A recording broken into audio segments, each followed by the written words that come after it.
함으로 저주의 역사, 계보라 그랬지요. 저주의 계보, 또 은혜의 역사, 은혜의 계보, 그렇게 두 가지로 그렇게 나누어서 살펴보았습니다. 오늘은 의로운 사람의 계보 세 번째로 그렇게 되겠습니다. 5장 1절부터 9장 29절까지 그렇게 살펴보는데, 개론이기 때문에 또 빠지는 부분이 많이 있습니다. 쭉 그렇게 맥을 훑어서 내려가는 것입니다. 오늘은 5장부터 9장 마지막까지 그렇게 살펴보도록 하겠습니다. 의로운 자들의 계보 그렇게 할 때 이 타락한 사람들을 먼저 살펴봐야 됩니다. 다른 말로 바꾸면 타락한 사람들의 계보 되겠지요. 히브리 말로는 그 계보라는 말씀이 톨레돗이라 그랬죠. 톨레돗, 계보, 역사, 세대, 그렇게 되는데, 하나님께서 이 의로운 사람들의 계보를 보존하시고 또 끝까지 지켜주셔서 구원해 주시는 그 내용이 나와 있습니다. 먼저 살펴볼 것은 타락한 사람들의 역사, 그렇게 되겠습니다. 창세기 5장 1절을 찾아서 우리 성경을 천천히 읽도록 하겠습니다. 사실 오늘은 프로젝트 파일을 준비 안 했습니다. 준비 안 하고 성경만 가지고 하려고 그렇게 작정을 했는데, 마침 또 랩탑을 가지고 오지 않아서 뭐 섭섭한 것은 없습니다. 찬양이, 우리 성국 형제님 찬양이 힘들고 수고를 많이 하셨습니다. 우리 1절을, 창세기 5장 1절을 다 같이 한 음성으로 받들어 읽겠습니다. 아담 자손의 계보가 이러하니라. 하나님이 사람을 창조하실 때에 하나님의 형상대로 지으시되. 아멘. 예. 거기 계보라는 말씀이 나오지요. 계보, 아담의 계보. 하나님께서 우리 사람을 창조하셨다 하는데, 거기에 어떻게 창조하셨습니까? 하나님의 형상대로 창조하셨다. 여러분, 우리가 하나님의 형상으로 지음받았다는 것이 얼마나 큰 축복입니까? 저는 이 하나님의 형상대로 지음받은 그 부분에 대해서 생각할 때마다 이 느끼는 거 있잖아요. 감정, 뭐 다른 영역도 다 감사하고 복된 거지만은 특히 감정, 사랑하고 슬퍼하고 그런 갖가지 행복해하고 또 뭐 죄로 말미암아 부정적인 감정이 들어오기도 하고요. 그런 감정들, 또 말한다는 것이 여러분 얼마나 큰 축복입니까? 물론 뭐 짐승들도 하나님께서 만드실 때 간략하게 의사소통을 하겠습니다만은, 우리처럼 이렇게 마음을 드러내놓고 다 설명을 하고, 또 뭐 교수님들 보면은 어려운 말들을 이렇게 만들어서 설명하곤 하시는데, 그것도 하나님께서 주신 그런 귀한 것이에요. 그 설명을 하고 논리적으로 풀어나가는 그런 것, 말하는 것, 느끼는 것. 그 외에도 하나님이 가지고 계셨던 선하심도 우리에게 심어주시고 지혜로우심도 우리에게 심어주시고요.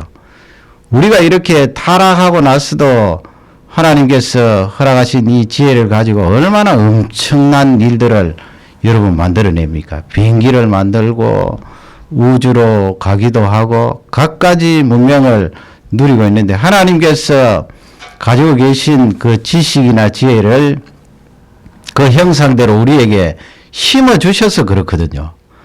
타락했는데도 이 정도인데, 타락하지 않았으면 얼마나 엄청날까요? 그 아담 하와가 창세기 2장에 보면 아담이 짐승들을 일일이 불러가면서 이름을 다 지어주는데, 그 지혜로워서 그렇습니다. 엄청난 거예요. 저는 그렇게 생각해 보았습니다. 천사를 동원하여서 천사들이 이렇게 지금 사람들이 이루어놓은 이 문명들을 이룰 수가 있을까, 그렇게 생각해 봤어요. 우리 사람은 하나님 주신 그 지혜를 가지고 활용을 하고 발전을 시켜서 오늘과 같이 이렇게 많은 일들을 이루게 된 것입니다. 하나님의 형상, 그 속에 사랑이 있고 선한 것이 있고 지혜로운 것이 우리에게 있음을 감사하지 않을 수가 없습니다. 그러나 타락으로 말미암아 오염이 됐지요. 2절 말씀을 다 같이 우리 하나님성으로 받들겠습니다. 2절입니다. 남자와 여자를 창조하셨고 그들이 창조되던 날에 하나님이 그들에게 복을 주시고 그들의 이름을 사람이라 일컬으셨더라. 아멘. 남자와 여자를 하나님께서 창조하셨다 그렇게 되어 있고요. 거기 보면 또 창세기 1장 저번에 우리가 한 대로 27절 28절 또 22절에서 25절 동물들에게도 복을 주시고 우리 사람들에게도 복을 주셨는데 5장 2절에 가서 다시 한번 말씀을 하십니다. 우리에게 복을 주셨다.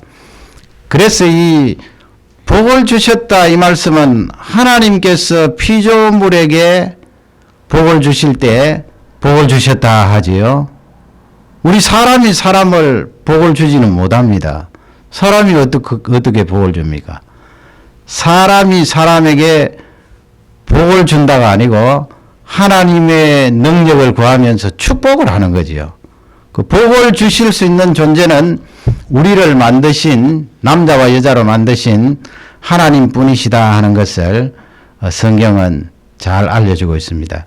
거기에 보면 하나님께서 우리 인간들의 이름을 손수 지어서 붙여주셨다는 것이 나와 있죠. 이름을 지었습니다. 그리고 우리에게는 하나님이 이름을 주시고는 동물들은 우리 사람이 또 이름을 짓도록 그렇게 복을 다해 주셨는데요. 복을 주셨다 이 말씀을 우리 사람 쪽에 봤을 때는 이 꿇어 엎드려서 경배한다 그런 뜻이에요. 꿇어 엎드려서 찬양한다. 하나님은 우리에게 복을 주시고 복을 주신 하나님께 찬양과 예배를 드리는 것이 마땅합니다.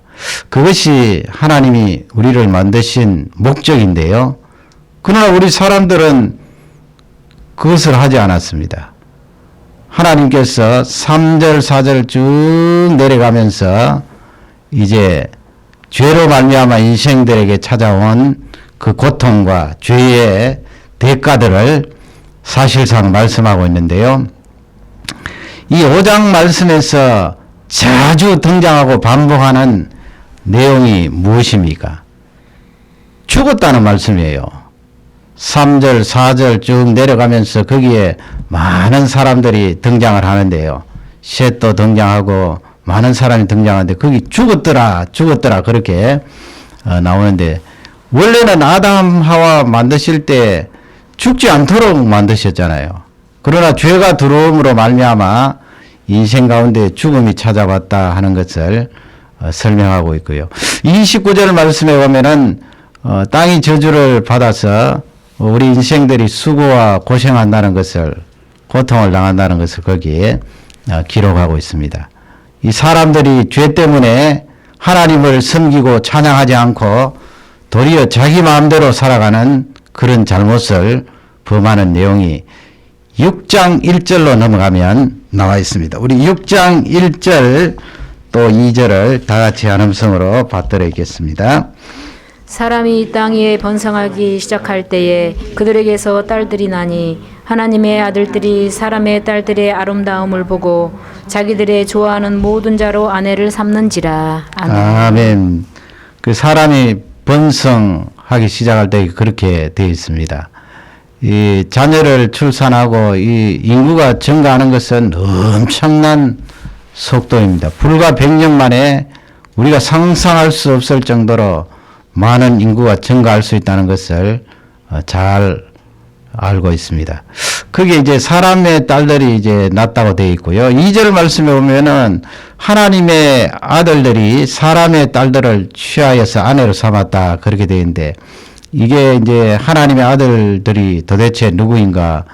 사람의 딸들은 뭐 그냥 사람이 낳은 딸들 그렇게 생각하면 쉬운데 하나님의 아들들이 도대체 누구인가?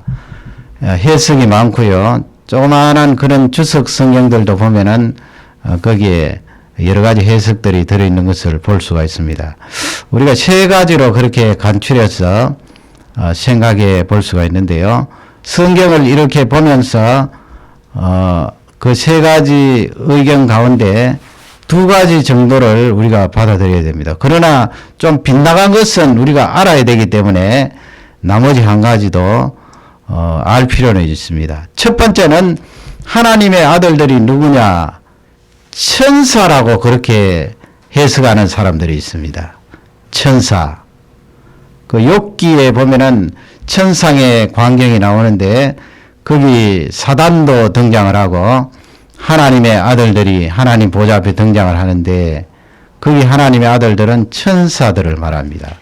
그러므로 창세기 6장 1절 2절에 나와 있는 하나님의 아들들은 바로 천사다. 여러분 이 해석이 어떻게 여겨집니까? 천사다. 하나님께서 창세기 5장 1절에 보면 남자 여자를 만드시고 또 6장 1절에 보면은 사람의 딸들이 태어났다 그렇게 되어 있는데 그러면 하나님의 아들들이 천사면 하나님의 아들인 천사들이 사람의 딸들과 결혼했다 이런 말씀이 되는데 이 말씀이 받아들여질 수 있나요? 그러나 많은 사람들이 이렇게 주장하는 내용들을 따르고 있습니다. 그러면 우리는 정확하게 이것이 어떤 부분에 있어서 받아들여질 수 없는가 그것을 살펴봐야 되는데요. 마태복음 22장 우리 창세기 6장을 손으로 이렇게 거기 접어두시고요. 마태복음 22장 29절 30절 찾아서 다 같이 한음성으로 받들어 있겠습니다. 마태복음 22장 29절 30절 유명한 구절 아닙니까? 사두개인들이 예수님 앞에 나와서 부활에 대해서 질문을 드리는데 예수님께서 그 부활에 대한 확실한 내용들을 밝히는데 예수님의 말씀이니까 뭐 100% 틀림이 없는 것입니다. 우리 29절 30절을 다 같이 한음성으로 읽겠습니다. 예수께서 대답하여 가라사대 너희가 성경도 하나님의 능력도 알지 못하는 거로 오해하였도다. 부활 때에는 장가도 아니가고 시집도 아니가고 하늘에 있는 천사들과 같으니라. 아멘. 왜 첫 번째 해석을 받아들일 수 없는지 그걸 성경적으로 우리가 붙들고 있어야 되잖아요. 무턱대고 내 마음에 맞지 않다고 이것은 받아들일 수 없다. 그렇게 해서는 안 되고요.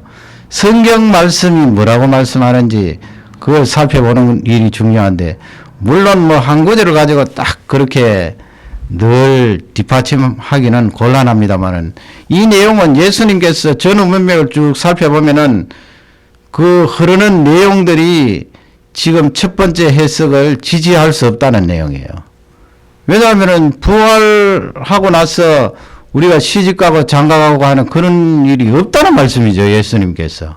부활 후에도 여전히 가정을 가지고 시집가고 결혼식을 올리고 그렇게 하면 어떻게 되겠습니까? 거기에 또 자녀들이 태어나고 우리 예수님은 그렇지 않고 천사들과 같다 그랬으니까 천사들은 결혼하지 않는다는 말씀이죠. 천사들이 어떻게 결혼을 합니까? 그 예수님 또 다른 말씀에 보면은 천사는 살과 뼈가 없으되 그런 말씀을 하시잖아요. 살과 뼈가 없는데 어떻게 천사가 사람의 딸들을 취하여서 결혼을 할 수가 있습니까?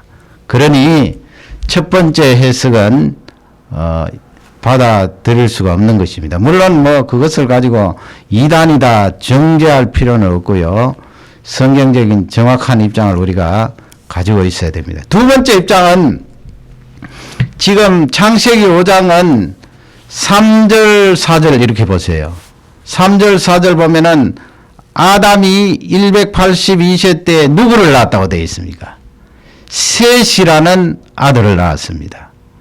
아벨이 죽었잖아요. 가인에게 맞아서 죽고 하나님께서 이 셋이라는 귀한 아들을 주시고 또 셋의 후에 그로스를 주시고 또 그들이 여호와의 이름을 불렀다. 앞장에 그렇게 나와 있는데 이 셋 창세기 5장은 그래서 셋의 계보가 쭉 나오잖아요. 셋의 계보의 반대는 누구의 계보일까요? 창세기 4장에 나오는 가인의 계보입니다. 가인이 동생을 살해하고 자기가 나름대로의 문명국가를 창설을 하고 거기에 성을 쌓고 거기 세속문화를 만든 창시자가 되겠습니다. 그러므로 가인의 후예들은 하나님을 따르지 않고 하나님을 예배하지 않는 그런 후손들로 보고, 창세기 5장에 나와 있는 셋의 후손들은 하나님 앞에 경건히 사는 후손들로 봐서 여기에 나오는 하나님의 아들들은 셋의 후손들이다, 경건한 아들들이다, 그렇게 해석하고, 사람들의 딸들은 가인의 후예들, 하나님을 믿지 않고 불신앙적으로 살아가는 딸들, 그 둘 사이에 결혼을 해서 하나님을 떠나고 죄를 지었다 하는 그런 해석이에요. 3절 말씀 보면은 우리 3절을 다 같이 읽겠습니다. 창세기 6장 3절입니다. 여호와께서 가라사대 나의 신이 영원히 사람과 함께하지 아니하리니 이는 그들이 육체가 됨이라. 그러나 그들의 날은 120년이 되리라 하시니라. 아멘.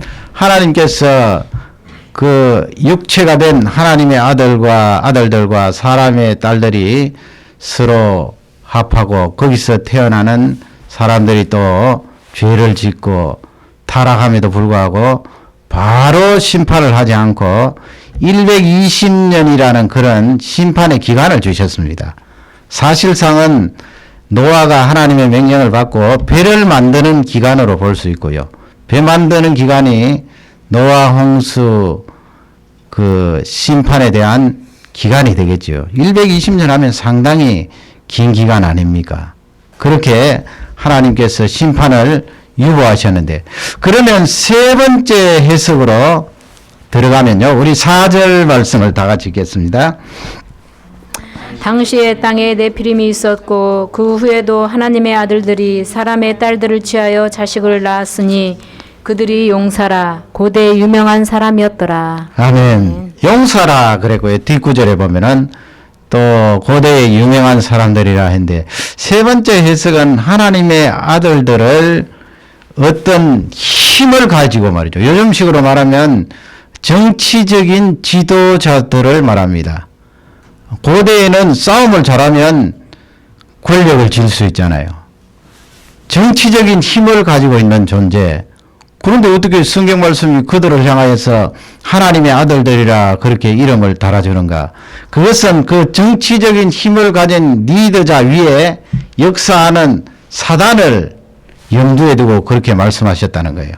사단이 그 정치적인 권력자를 지배하고 다스리고 이리저리 끌고 가면 그 사단에게 조종되는 정치적인 지도자는 그 영향을 받아서 백성들을 다스리고 착취하고 많은 사람들을 학대할 수 있다는 것입니다. 거기에 사람들의 딸들은 바로 자기 눈에 드는 외모를 보고 말하는 거죠. 외적으로 보고 아름답고 외적으로 보고 매력이 있으면 취하여서 자신의 아내로 삼는데, 한 명 삼는 것이 아니고 하나님 말씀과는 다르게 여러 여인들을 취하여서 그렇게 아내로 삼았더라 하는 그런 세 번째 해석이 있어요.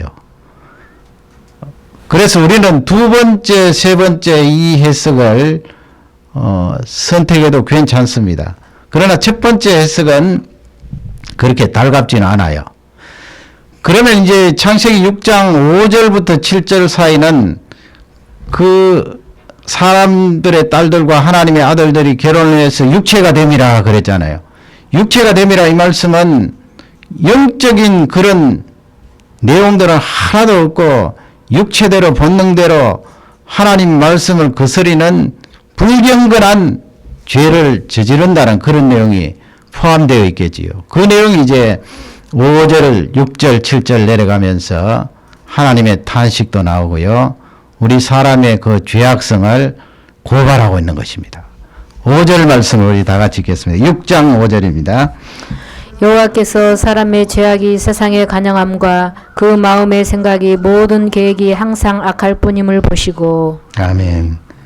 모든 생각이 악할 뿐임을 보시고 하나님께서 얼마나 탄식을 하시겠어요.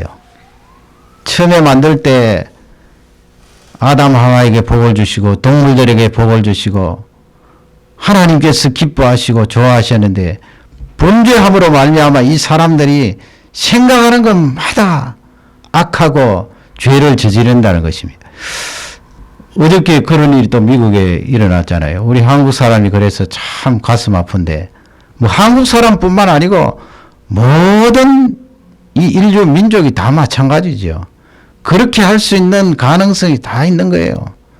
영어 못한다고 옆에서 핀잔을 주고 학업을 따라갈 수 없으니까 거기에 앙심을 품고 그렇게 사람을 해쳤는데 그렇게 하면 되는 겁니까?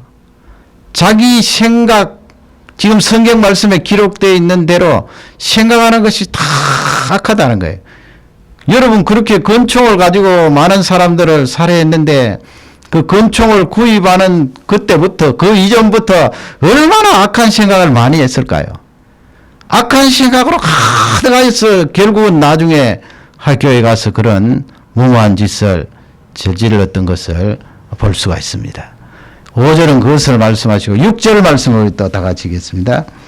땅 위에 사람 지으셨음을 한탄하사 마음에 근심하시고 하나님께서 거기 한탄하셨단 말씀은 슬픔의 감정이 포함된 것입니다. 그 좋으신 하나님이 긍정적이신 하나님이 슬퍼하시는 거예요. 7절 말씀을 다 같이 읽겠습니다. 가라사대 나의 창조한 사람을 내가 지면에서 쓸어버리되 사람으로부터 육축과 기는 것과 공중의 새까지 그리하리니 이는 내가 그것을 지었음을 한탄함이니라 하시니라. 아멘. 우리 하나님께서 그래서 사실상 노아 홍수는 새 창조를 하나님께서 염두에 두신 거예요. 이 땅 위에 있는 모든 생물들 다 물로 썰어버리고, 물이라는 것은 정결케 하는 것이 있잖아요. 그리고 물이 지나가면은 더럽고 부패한 것이 다 씻겨 내려가고 다시 깨끗한 지면이나 그런 물체가 생기는 것입니다. 그러므로 이 인류를 하나님이 심판하시고 새롭게 출발하시려고 하는 그 계획이 노아의 홍수였고 심판이었습니다. 이렇게 타락한 사람들의 역사를 성경은 말씀해주고, 그 다음에 하나님께서 그런 와중에 의로운 사람들의 계보를 보존해 주셨어요. 그것이 우리에게 힘을 주고 하나님의 은혜를 생각할 수 있는 감사한 내용입니다. 이 의로운 사람의 계보를 뽑으면 많겠지만은 그 가운데 세 사람을 찾을 수가 있습니다. 첫 번째 사람은 바로 창세기 5장으로 가보세요. 5장 22절에서 24절인데 우리 다 같이 창세기 5장 22절에서 24절까지 한음성으로 읽도록 하겠습니다. 무두셀라를 낳은 후 300년을 하나님과 동행하며 자녀를 낳았으며 그가 365세를 향수하였더라. 에녹이 하나님과 동행하더니 하나님이 그를 데려가심으로 세상에 있지 아니하였더라. 아멘. 누가 무두셀라를 낳았습니까? 무두셀라는 성경에 나오는 인물 가운데 가장 오래 산 사람이죠. 몇 살 살았습니까? 969세예요. 거의 천년에 임박했는데 969세. 그때는 어떻게 이렇게 오래 살았는가? 지금 이 셋의 계보를 쭉 보면서 여러분 대개 900세가 넘잖아요. 아담도 900세 넘고 노아도 900세 넘고 무두셀라도 900세 넘고 이렇게 900세 넘은 것으로 봐서 타락하지 않았더라면 아담 하와 우리 사람에게 하나님께서 주신 그 영생을, 죽음을 체험하지 않고 영원히 살 수 있는 그 은혜가 있었구나 하는 것을 우리가 짐작할 수 있어요. 1000세 가까이 그렇게 살았는데 하나님께서 1000이라는 숫자는 넘기시지 않고 그 전에 데리고 가셨는데요. 이 에녹이라는 사람이죠. 무두셀라를 낳았습니다. 다른 사람에 비해서 좀 일찍 낳았는데, 물론 여기 성경에 기록된 뭐 낳고 몇 살에 낳았다 그렇게 돼 있는데 다 기록한 건 아니에요. 중요한 인물만 성령께서 뽑아서 그렇게 기록을 한 것으로 보면 됩니다. 거기 보면은 이 에녹이 몇 살 살았어요? 365세 하나님과 동행했는데, 그 다음에 365세 살고 죽었습니까? 창세기 5장에 죽었고 계속 나오는데 유일하게 죽었더라 하는 말씀이 없는 사람이 에녹이에요. 하나님께서 데리고 가심으로 이 세상에 없었다, 존재하지 않았다, 그런 말씀입니다. 하늘로 끌려 올라간 거예요. 하나님께서 데리고 가신 거예요. 그래서 구약 시대에 죽음을 체험하지 않고 하늘나라로 간 두 사람인데, 그 가운데 한 사람이 에녹, 그 다음에 누구예요? 엘리야예요.